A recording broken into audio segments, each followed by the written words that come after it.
Hello guys, welcome to Rankayan Academy. मैं हूं प्रशांत पूजन और हम पढ़ रहे हैं ग्राम समाज एवं विकास। जैसा कि आपको पता ही है कि 3 चैप्टर ग्राम समाज एवं विकास के हमने कंप्लीट कर लिए हैं। अब यह हमारा चौथा चैप्टर है ग्रामीण समाज भारतीय परिवेश में। ठीक है ना, जो ग्रामीण समाज है वो भारतीय परिवेश में, यह हम यहाँ पर डिस्कस कर रहे हैं। तो कल हम लोगों ने ग्रामीण समाज को देख लिया था और ग्रामीण समाज को कितने भागों में विभाजित किया गया है उसको हमने देख लिया था। और ग्राम समाज की, जो गांव का समाज है, भारत का जो गांव है, जो भारत का गांव का समाज है, उसकी क्या विशेषताएं हैं उसको हमने देख लिया था। तो आज का जो हमारा टॉपिक है ग्रामीण विकास, परिवर्तन तथा समस्याएं। तो गांव का जो समाज है उसमें क्या क्या परिवर्तन हुए हैं और परिवर्तन से क्या फायदा हुआ है, क्या समस्याएं उत्पन्न हुई हैं, उसको हम यहाँ पर देखने वाले हैं। तो आइए इस लेक्चर को स्टार्ट करते हैं। स्वतंत्रता के पश्चात यह महसूस किया गया है कि ग्रामीण जीवन में परिवर्तन लाए बिना भारतीय समाज का विकास संभव नहीं है, अतः इसके लिए सामाजिक आर्थिक क्षेत्र में बदलाव हेतु प्रयास किया गया। ठीक है ना, जैसा कि आपको यहाँ पर दिख रहा है कि आज़ादी के बाद, क्योंकि आपको पता ही है कि लगभग 70% जो है आबादी गाँव में रहती है। ठीक है ना, जब तक गाँव का विकास नहीं होगा तब तक देश का विकास संभव नहीं है। तो इसलिए गांव के विकास के लिए आज़ादी के बाद जब भारत की सरकार बनी, भारत के लोगों की सरकार बनी भारत में, तब कुछ सामाजिक और आर्थिक क्षेत्र में बदलाव हुए, या फिर हम ऐसा बोल सकते हैं कि बदलाव के लिए मोटिवेट किया गया, विज्ञापन चलाए गए, धनराशि यानी कि पैसा गांव को प्रदान किया गया। तो उससे क्या क्या बदलाव आए उसको हम देखते हैं। देखिए यहाँ पर क्या है कि सामाजिक जीवन में परिवर्तन एवं समस्याएं। जो गांव का सामाजिक जीवन है उसमें क्या परिवर्तन हुआ। ठीक है ना, वर्तमान ग्रामीण समाज में मुद्रा का प्रचलन बढ़ गया। पहले क्या था, आज़ादी के पहले मुद्रा का कोई प्रचलन ज़्यादातर था नहीं। बार्टर सिस्टम पे आपने पढ़ा होगा ना कि तुम मुझे ये सामान दे दो तो मैं तुम्हें यह सामान दे देता हूँ। ठीक है ना, जैसे कोई जजमानी प्रथा थी, तो मैं आपके यहाँ काम करने आऊँगा, मैं आपके कर्मकांड करवा दूंगा। ठीक है ना, मैं आपके बाल काटने का, दाढ़ी बनाने का कार्य मेरा होगा, उसके बदले में आप मुझे गेहूँ, चावल, चना, सरसों, ये सब चीज़ें आप मुझे दे दिया करिए। तो इसको जजमानी प्रथा बोलते थे। लेकिन अब क्या है, जब मुद्रा का प्रचलन गांव में बढ़ गया तो लोग करते क्या हैं कि पैसे से मार्केट में गए और बाल बनवा के चले आए। ठीक है ना, दाढ़ी कटवा के अपनी चले आए, पैसे देकर किसी भी पंडित महाजय को बुला लिए।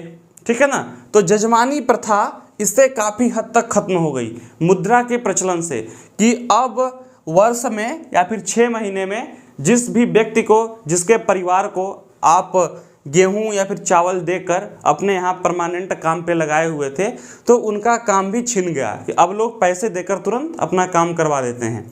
तो मुद्रा के प्रचलन से जो सामाजिक जीवन है, जो गांव का जीवन है, जो समाज का एक ढांचा है गांव का, उसमें काफ़ी हद तक परिवर्तन आ गया मुद्रा के प्रचलन से। ठीक है ना, जो गांव के समाज की एक व्यवस्था थी उसमें परिवर्तन आ गया। आइए देखते हैं। पुरानी जजमानी व्यवस्था लगभग समाप्त हो गई। मैंने आपको बताया कि मुद्रा के प्रचलन से जो जजमानी व्यवस्था थी कि काम के बदले जो उनको अनाज मिलता था, यह समाप्त हो गया। गांव में विभिन्न जातियों के परंपरागत संबंध में बदलाव आए। मैंने आपको बताया ना कि कुछ जातियों के परंपरागत कार्य थे कि यह जाति कर्मकांड में काम करेगी, यह जाति जजमानी का कार्य करने वाली है। तो मुद्रा के प्रचलन से इस तरीके का जो कार्य था वो गांव में समाप्त हो गया। ठीक है, तो मुद्रा के प्रचलन से जो सामाजिक जीवन था गांव का, उनमें परिवर्तन आ गया। और उनके परिवर्तन से जो समस्याएं हुई, वह समस्याएं क्या हुई कि लोगों के परंपरागत जो कार्य थे वह समाप्त हो गए। ठीक है, जाति पंचायतों का प्रभाव भी लगभग समाप्त हो गया। आपको ही पता होगा कि आपके गांव में, गांव के बाहर जो है वो पुलिस थाना बन गया है। गांव में प्रधानी का या फिर जो मुखिया का चुनाव होता है, ठीक है ना, तो उससे जाति पंचायतों की, वहाँ पर किसी भी जाति का, जाति विशेष का कोई पंचायत में व्यक्ति नियुक्त होता था जिसे लोग सरपंच बोलते थे। यह गांव के 5 पंच हैं। इनकी बात सबको माननी होगी, वह गांव के फैसले देते थे, ठीक है ना। लेकिन अब यह कार्य पुलिस और कोर्ट करती है, ठीक है। तो इस तरीके की जो व्यवस्था थी वह गांव में समाप्त हो गई, यानी कि इनमें भी परिवर्तन आ गया। मुद्रा के प्रचलन से जो गांव में जजमानी व्यवस्था लगभग समाप्त हो गई, ठीक है ना। और कोर्ट और थाने के बनने से जो पंचायत की व्यवस्था थी, जाति पंचायत की, कि कुछ विशेष जाति के या फिर कोई विशेष आदमी गांव का सरपंच बन गया और उसका फैसला हर किसी को सर्वमान्य होगा, ऐसी व्यवस्था भी अब गांव में समाप्त हो गई। अब देखते हैं कि सांस्कृतिक जीवन में परिवर्तन। पहले गांव में क्या होता था कि अपने मनोरंजन के लिए कोई विशेष प्रबंध होता था, जैसे गांव में कोई कथा हो गया, ठीक है ना, कोई नाटक हो गया, तो इस तरीके के कार्य गांव में होते थे। कबड्डी का आयोजन हो गया। लेकिन अब क्या है कि गांव का लोग भी मोबाइल से चिपका रहता है, ठीक है ना। उनके रहन सहन और मनोरंजन और सामाजिक व्यवहार आदि में बदलाव आ गए। पहले जो मनोरंजन का साधन था खेल कूद, गांव का एक फील्ड है, वहाँ पर लोग कबड्डी खेल रहे हैं, इस तरीके का खेल खेल रहे हैं। लेकिन अब उनके मनोरंजन के साधन में बदलाव आ गया। अब गांव के लोग बैठकर टीवी देखते हैं, मोबाइल में जो होता है डिबेट देखते हैं, गाने सुनते हैं, ठीक है ना। रहन सहन, पहले का जो रहन सहन था, किस प्रकार से उनके कपड़े होते थे, पहनावा होता था, अब उसमें काफ़ी कुछ परिवर्तन हो गया। अब लोग शहर की तरह भी जींस के पैंट टी शर्ट पहनते हैं, ठीक है ना। वो धोती और कुर्ते वाला फैशन गांव में ख़त्म हो गया, जो रुमाल लेकर लोग चलते थे, ठीक है। सामाजिक व्यवहार आदि में बदलाव आ गया। पहले क्या था कि एक जाति विशेष का व्यवहार इस तरीके का होना चाहिए, एक जाति का व्यवहार इस तरीके का होना चाहिए, तो इस तरीके का बदलाव भी अब आ गया है। यानी कि जो कल्चर है, जो संस्कृति है गांव की, उसमें भी काफ़ी हद तक परिवर्तन आ गए हैं, ठीक है। देखिए ये सब चीज़ें क्या है ना कि अंडरस्टैंडिंग वाली चीज़ें हैं। आप सभी यूपी लेखपाल का फॉर्म भरे हुए हैं, ऐसा मैं मानता हूँ कि 90% जो हमारे स्टूडेंट हैं, जो हमारे भाई बंधु हैं, वो गांव से ही संबंधित होंगे, ठीक है ना। और एक कार्य तो गांव में ही होता है, तो गांव के संस्कृति से, वहाँ के कल्चर से आप लोग भली भांति परिचित होंगे, तो उसको आप लोग अपने से जोड़ के देखिए, ठीक है ना। अपने आसपास जो चीज़ हैं उसको एग्जाम्पल मान के आप लोग इसको अंडरस्टैंड करिए, इसको समझिए, तो आपकी समझ और बेहतर होगी। ये कोई विदेश की बातें नहीं चल रही हैं, आपके गांव की, आपके घर के, आपके आसपास की ही बातों को पढ़ाया जा रहा है यहाँ पर, ठीक है ना। आर्थिक जीवन में परिवर्तन। देखो आर्थिक जीवन क्या होता है कि कमाने, इनकम का साधन, कि कमाने का साधन क्या है गांव में, या फिर कमाने के साधन में क्या बदलाव आए हैं। मैं कल आपको पढ़ा रहा था कि ग्रामीण परिवेश में कृषि और पशुपालन दो मुख्य व्यवसाय हैं, ठीक है ना। लेकिन अब यह चीज़ें बदल रही हैं, अब गाँव में भी धीरे धीरे डेवलपमेंट हो रहा है, कुछ चीज़ें बदलाव हो रही हैं। कृषि के अलावा रोजगार के अन्य अवसर प्राप्त हुए हैं। जैसे आप लोग जो पूर्वांचल के साइड होंगे, कालीन बुनने का कार्य उधर तेजी से होता है, ठीक है ना। कुछ सब्जियों की खेती हैं, वह विशेष प्रकार से अब होती हैं, और वहाँ से देश के कोने कोने में तो छोड़िए, विदेश भी सब्जियाँ जाती हैं। जैसे कि पूर्वांचल के कुछ हिस्सों में टमाटर की खेती बहुत अधिक होती है, ठीक है ना। तो जो परंपरागत कृषि होती थी, जो पशुपालन होता था, अब उसमें बदलाव आ रहा है। पशुपालन में भी जो दुग्ध का उत्पादन होता है, उसके लिए डेयरी की गाड़ियाँ गांव-गांव जाती हैं। तो इस तरीके के आर्थिक जीवन में भी गांव में बदलाव आ रहा है कि अब ये लोग अपने आर्थिक जीवन में भी अपग्रेड हो रहे हैं, ठीक है। रोजगार हेतु लोगों को गांव के उच्च जाति के लोगों अथवा महाजनों के ऊपर निर्भर नहीं रहना पड़ता। पहले क्या था कि जैसे जमींदारी व्यवस्था का मैं यदि आपको एग्जाम्पल दूं, तो जमींदारों के पास ज़मीन होती थी और वो ज़मीन का वितरण करते थे, जिससे किसान जमींदारों पर ही निर्भर रहते थे, ठीक है ना। मैं यदि आपको रैयतवाड़ी या फिर महालवाड़ी का एग्जाम्पल दूं, तो मुखिया के अंडर में काम होता था, ठीक है ना। लेकिन अब ऐसा नहीं है, अब किसी एक जाति या फिर एक वर्ग पर लोगों की निर्भरता नहीं है, अब हर कोई अपना कार्य कर रहा है। गांव में आप देखेंगे तो हर परिवार के 1-2 बच्चे शहर में कार्य करने के लिए आते हैं, ठीक है ना। तो कहने का मतलब क्या है कि अब अपग्रेडेशन हो रहा है, अब चीज़ें अपग्रेड हो रही हैं। इतना ही नहीं, नए कानूनों के तहत गरीब लोगों को गाँव के महाजनों के चंगुल से बाहर भी निकाला गया है। खूब सारी योजनाएं चलती हैं। किसान क्रेडिट कार्ड काफ़ी फेमस है, KCC, यानी कि यदि आपके पास 1 बीघे 2 बीघे 1 एकड़ 2 एकड़ भी ज़मीन है, तो KCC कार्ड आपका बनता है, जिसपे काफ़ी कम टैक्स पे, यानी टैक्स मैं बोलूँ तो ब्याज पे, टैक्स तो अलग चीज़ हो गई, काफ़ी कम ब्याज पे आपको लोन सरकार देती है सिर्फ उनके खेत को देखकर। तो जो महाजनों का चंगुल होता था कि वो 10% महीने, मैं वार्षिक नहीं बोल रहा हूँ, 10% महीने, 12% महीने पर जो महाजन ब्याज पे गरीबों किसानों को पैसा देकर उनका शोषण करते थे, अब केसीसी कार्ड यानी कि गोल्ड लोन, क्या आप अपना सोना रख दीजिए, तुरंत उसके आपको पैसे मिल जाएंगे, फिर आप पैसे देकर और काफ़ी कम ब्याज पर फिर से आप अपने गोल्ड को प्राप्त कर सकते हैं। इस प्रकार की सुविधाएं जो है वो गाँव में चलने से गांव के लोगों को महाजनों के चंगुल से भी बाहर निकाला गया है, ठीक है ना। तो यह कहीं ना कहीं गांव के लोगों की जो आर्थिक स्थिति है उसको मजबूत कर रही है। सिर्फ कृषि और पशुपालन पे गांव के लोग निर्भर नहीं है, तमाम प्रकार की वेजिटेबल्स की खेती, ठीक है ना, गांव में डेयरी की गाड़ी जाना, ठीक है, और गांव के बच्चों का शहर में आके पैसे कमाना, काम करना और महाजनों के चंगुल से बचना, ये सब जो हैं, ये सब छोटी छोटी चीज़ें जो हैं गांव में सरकार के द्वारा मकान देना और शौचालय देना, और अभी एक बड़ा फेमस कार्य हुआ है कि फ्री राशन प्रोवाइड करना, ये सब कहीं ना कहीं गाँव की आर्थिक स्थिति को मजबूत कर रहे हैं। आइए आगे देखते हैं। महाजनी प्रथा ग्रामीण समाज में प्रचलित एक प्रमुख प्रथा है जिसमें गांव के जमींदार, साहूकार आदि गांव के कमजोर वर्ग के लोगों जैसे कृषक, मजदूर आदि को ऊंची दरों पर ऋण देते हैं।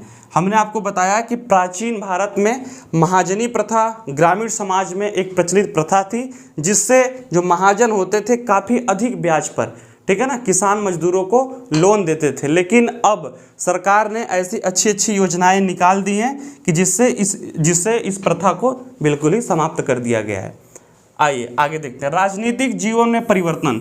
आपने देखा होगा कि ग्रामीणों में भी जो गांव के लोग हैं उनमें राजनीतिक चेतना की वृद्धि हो गई है। अब गांव के हर वर्ग का एक पार्टी बन गई है, ठीक है ना।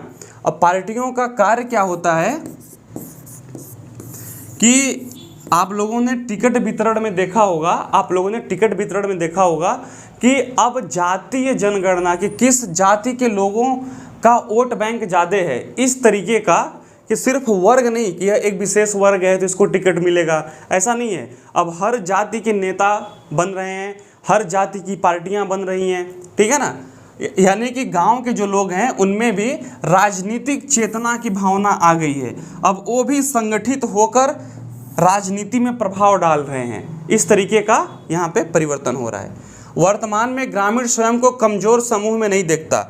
जो गांव के लोग हैं अब वो स्वयं को कमज़ोर नहीं देखते। अब वो अपने प्रतिनिधि का चुनाव करते हैं तथा स्वयं भी इलेक्शन में खड़े होते हैं, और जो उनकी पार्टियां हैं, जो उनके लोग हैं, उन पे दबाव डालते हैं कि वो गांव में अच्छा कार्य करें, उनके विकास, उनके भलाई के लिए कार्य करें। तो कहीं न कहीं जो ग्रामीण लोग हैं वह भी अब राजनीति में आ रहे हैं, उनकी पार्टियां आ रही हैं, उनके लोग आ रहे हैं, उनकी नस्लें आ रही हैं। मैं बोलूँ तो ग्रामीण समुदाय का समाज शास्त्रीय महत्व। देखिए, ग्रामीण समाजशास्त्र का मुख्य उद्देश्य ग्रामीण समाजों का समाजशास्त्रीय परिवेश से अध्ययन करने, इन समाजों को सामाजिक व्यवस्था, संरचना तथा कार्य, इनसे होने वाले परिवर्तनों का गहन अध्ययन कराना और उनसे संबंधित समाजशास्त्रीय सिद्धांतों का निर्माण करना। समाजशास्त्री का महत्व और अर्थ इस विषय में हम पढ़ सकते हैं कि गाँव के लोगों को शिक्षा, संस्कार, कल्चर, इतिहास, भूगोल, अर्थशास्त्र से परिचित करवाना, ठीक है ना।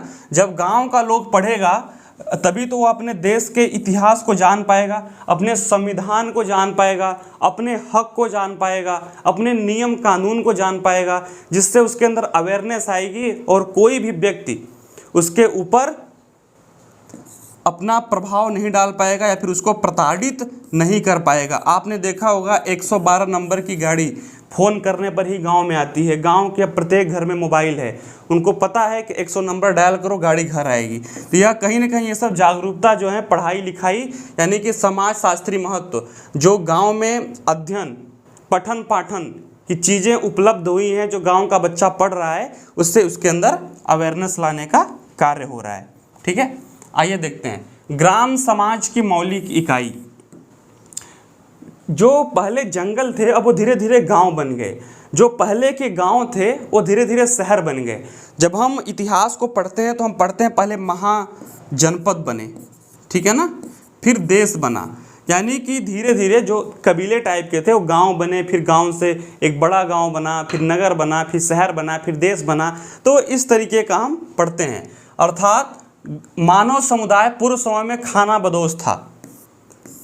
मानव समुदाय पूर्व समय में खानाबदोश। खानाबदोश का अर्थ क्या होता है कि उसका एक निश्चित आवास ना हो, निश्चित घर ना हो। आज यहाँ रुका, आसपास कुछ खाने पीने का जुगाड़ किया, खाया पिया, निकल गया, ठीक है ना। कुछ बंजारे टाइप के लोग, आप लोग को यदि पता होगा, जो बंजारे होते हैं उनका कोई निश्चित आवास नहीं होता, वो कहीं पे अपना डेरा डालेंगे, 10-5 दिन वहाँ गुजारेंगे, फिर निकल जाएंगे। तो पहले का मानव इसी तरीके का था, जो फल फूल तथा शिकार से अपना भरण पोषण, अपना खान पान करता था।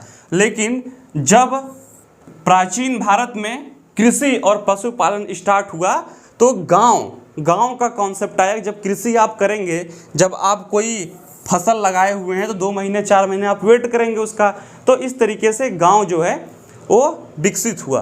तो हम गांव को एक मौलिक इकाई में भी मान सकते हैं कि समाज में स्थायी निवास की प्रवृत्ति का विकास हुआ, यानी कि गांव ही एक पहला कॉन्सेप्ट था कि जो लोगों को खानाबदोश से स्थायी निवास में परिवर्तित कर दिया कि अब हे मानव, तुम जो झिंगा लाला बंदर से तुम मनुष्य बने हुए हो ना, अब तुम रुक जाओ, अब घूमो मत, पेड़ों पर तुम बहुत टहल लिए, ठीक है ना, अब तुम अस्थाई अपना निवास बनाओ, तुम कृषि करो, तुम पशुपालन करो, जो गांव का मुख्य व्यवसाय है। तो ऐसा हम मानते हैं कि लोगों को खानाबदोश से स्थायी निवास में परिवर्तित करने के लिए गांव का महत्वपूर्ण स्थान रहा है। यानी कि गांव ही ऐसी पहली इकाई थी जब मानव खानाबदोश से एक स्थायी निवास में आया, फिर उसने नगर बनाए, फिर उसने शहर बनाए, फिर उसने देश बनाए, फिर इस प्रकार से विश्व बना, ठीक है ना। कृषि व्यवसाय के विकास ने मानव को भूमि से बांध दिया। जब कृषि एग्रीकल्चर स्टार्ट हुआ तो लोग भूमि से बंध गए कि इस क्षेत्र में कृषि अच्छी होती है, हम यहीं पर अपना निवास करेंगे और यहीं पर कृषि करेंगे, ठीक है ना। जिसका परिणाम यह हुआ कि ग्रामीण समुदाय के रूप में स्थायी मानव समाज का विकास हुआ। जब कृषि लोगों ने स्टार्ट किया तो उस भूमि से, उस क्षेत्र से बंध गए। जो आज भी गांव का कॉन्सेप्ट है कि गांव के लोग बोलते हैं ना कि हम तो अपनी ज़मीन से जुड़े हुए हैं, हम इसको छोड़ के नहीं जाएंगे, ठीक है ना। तो कहीं ना कहीं मानव जब स्थायी हुआ तो वह भूमि से अपने बंध गया और वहीं से गांव की एक संज्ञा स्टार्ट होती है। देखिए, मैं इन सब चीज़ के बारे में यदि बोलूँ तो मैं 2-4 घंटे बोल सकता हूँ, लेकिन मुझे इसका पता है कि आप लोग को कितना पढ़ाना है और आप लोग को क्या पढ़ाना है, ठीक है ना। तो आइए देखते हैं। ग्राम प्राचीन संस्कृति के संवाहक, यानी कि जो हमारी प्राचीन कल्चर था, जो सभ्यता थी, उसके संवाहक, यानी कि हमारी प्राचीन सभ्यताओं को, संस्कृतियों को सम्मिलित किए हुए है गांव। आज का जो गांव है वो हमारी प्राचीन सभ्यता आज भी हमारे गांव में देखने को मिलती है। जो हम पुराणों में पढ़ते हैं, अपने वेदों में पढ़ते हैं, उसका कहीं ना कहीं एक रूप, एक कल्चर आज भी गांव में देखने को मिलता है। ग्रामीण समाज प्रायः परंपरावादी एवं रूढ़िवादी होते हैं।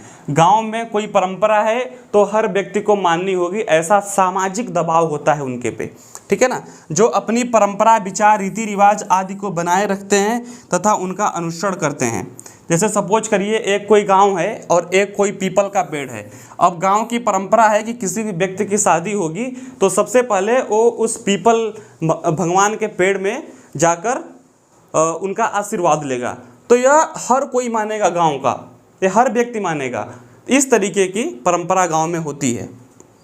इसको रीति रिवाज भी बोलते हैं ना, कि ऐसा हमारे गांव का रीति रिवाज है कि हर किसी को मानना होता है। ग्रामीण समाज स्वभाव से परिवर्तन विरोधी होते हैं कि जो उनकी परंपरा है वो उसी को मानते हैं। कोई यदि बोले कि नहीं इसको तो मत मानो, ये बेकार है, तो कहीं ना कहीं वो रुष्ट हो जाएंगे, वो गुस्सा हो जाएंगे, वह अपने परंपरा को मानने वाले होते हैं। यही कारण है कि सदियों पुरानी मान्यताएं, मूल्य, विश्वास और प्रथाएं आज भी गाँव में देखने को मिलती हैं, ठीक है ना। जो गाँव के लोग होते हैं वो अपनी परंपरा को परिवर्तित नहीं करना चाहते, ठीक है। इसलिए जो प्राचीन परंपरा थी आज भी आपको गाँव में देखने को मिल जाती हैं। शहर वाले क्या बोलेंगे, अरे मैं तो आधुनिक आदमी हूँ, मैं तो मॉडर्न हूँ, मैं तो इन सब चीज़ों को मानता नहीं, लेकिन गांव में ऐसा नहीं होता। वर्तमान में आधुनिक नगरीय संस्कृति के प्रभाव में आने के बावजूद भारतीय ग्रामीण परंपराएं आज भी विद्यमान हैं जो नगरीय समाज में भी स्वीकार्य हैं, और कुछ परंपराएं ऐसी हैं जो कि वैदिक जो हमारा कल्चर रहा है वह गाँव में आज भी जीवित हैं, और सिर्फ गाँव में नहीं वह नगरों में भी आज भी थोड़ी बहुत मात्रा में देखने को मिलती हैं, जो कि कल्चर गाँव में है। ग्राम समाज के आर्थिक जीवन का आधार, आइए देखते हैं कि जो गांव का समाज है उसका आर्थिक जीवन, उसका इनकम, उसका पैसा कमाना, ठीक है ना, उसके पास पैसे कहाँ से आते हैं। मैं सिंपल भाषा में बोलूँ तो मनुष्य की प्राथमिक आवश्यकता अनाज है। हम क्या खाते हैं? अनाज खाते हैं, ठीक है ना, जिसका उत्पादन भी गांव में ही होता है, अर्थात भूमि से उत्पन्न होने वाली वस्तुएं ही सभी आर्थिक क्रियाओं का आधार होती हैं, जो कच्चे माल के रूप में भी कार्य करती हैं। तो जो गांव में कृषि सबसे ज़्यादा महत्वपूर्ण होती है, और कृषि में, ठीक है ना, अनाज का उत्पादन और कच्चे माल यानी कि जैसे कोई वहाँ पे वेजिटेबल्स हो गए यानी कि सब्जियाँ हो गई, इस तरीके का वहाँ पे उत्पादन होता है जो उनकी आर्थिक एक्टिविटी, जो उनके पालन पोषण में, जो उनके जीवन को आगे बढ़ाने में हेल्प करता है। ठीक है, नगरों के औद्योगिक केंद्र भी कच्चा माल गांव से ही प्राप्त होते हैं। देखिए, नगर में कोई फैक्ट्री है, जैसे सपोज करिए कोई टमाटर सॉस की फैक्ट्री है, तो टमाटर कहाँ से आएगा? गांव से ही आएगा। तो जो नगर में उद्योग लगे हुए हैं ना, उनके कच्चे माल के जो रिसोर्स हैं वो गाँव से ही आते हैं। ठीक है, जूट, कपास, तिलहन, गन्ना आदि पर आधारित उद्योगों के कच्चे माल गांव से ही प्राप्त होते हैं। यहाँ तक आप लोगों ने देख लिया। आइए देखते हैं गांव प्रजातंत्र का प्रारंभिक तथा आदर्श रूप। प्राचीन समय में गांव अधिकांश मामले में स्वशासित थे। वह स्वयं बहुत से निर्णय, युद्ध तथा संधि को छोड़कर देने को राज स्वतंत्र। देखिए, गांव में पहले क्या था कि एक प्रकार की सरपंच की व्यवस्था थी। अब युद्ध और संधि जो है वो तो किंग का काम था, जो उन पे शासन करता था। लेकिन जो एक छोटे से गांव की जो एक्टिविटी होती है, कहीं न कहीं वह गांव के ही अंडर में थी कि हमारे गांव में कौन सी हमारे गांव का जो रीति रिवाज होगा वह कैसा होगा, रहन सहन कैसा होगा, खान पान कैसा होगा, यह कहीं न कहीं गांव के अपने ही सीमित थी। तो प्रजातंत्र का अर्थ क्या होता है कि जहाँ पर प्रजा खुद मालिक होती है कि हमें कैसे रहना है, हमें क्या खाना है। तो जो भारत के गांव थे वह पहले से ही प्रजातंत्र थे। भारत तो आज़ादी के बाद प्रजातंत्र हुआ है ना, लेकिन जो भारत के गांव थे वो पहले ही अपने तरीके से उनका खान पान, रहन सहन, ये सब चीज़ें, एक्टिविटी उनकी पहले से ही थी। गांव में गांव पंचायतों के पदाधिकारी होते थे जिन्हें गांव के अधिकांश लोगों का विश्वास तथा सम्मान प्राप्त होता। मैं सरपंच की बात कर रहा हूँ कि जब राजाओं का शासन था तब भी गांव में एक सरपंच के तरह की एक व्यवस्था थी कि उन सरपंच का गांव का हर व्यक्ति सम्मान करता था, ठीक है ना, और उनके आदेशों को हर कोई मानता था। तो प्रजातंत्र की जो व्यवस्था थी वो पहले से ही गांव में थी। ठीक है, तो इस तरीके का हम बोल सकते हैं। आज क्या है?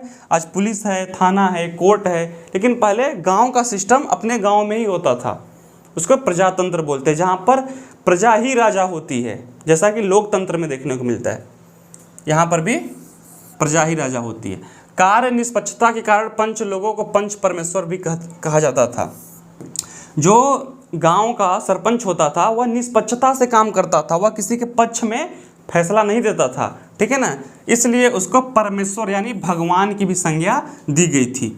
वे गांव के सभी प्रकार की आवश्यकताओं की पूर्ति तथा समस्याओं के समाधान के लिए उत्तरदायी था। मतलब उसके गांव में जो भी समस्या हो रही है उसका समाधान कैसे होगा, दो पक्षों में मारपीट हुआ, कोई प्रॉब्लम हुई, तो उसके समाधान को गांव के सरपंच वहां पर अच्छे से उसका निवारण करते थे। तो दोस्तों, आप लोगों ने देख लिया कि हमने चैप्टर नंबर 4 के सेकेंड लेक्चर को यहाँ पर कंप्लीट कर लिया। अब जो मेरा नेक्स्ट टॉपिक आएगा, नगर और गांव में अंतर को हम वहाँ से स्टार्ट करेंगे। तो जिन जिन बच्चों को जहाँ भी कोई भी डाउट आ रहा हो पढ़ने लिखने में, ठीक है ना, वो कमेंट बॉक्स में जाकर कमेंट कर सकते हैं। तो मिलते हैं नेक्स्ट टॉपिक के साथ, तब तक के लिए धन्यवाद।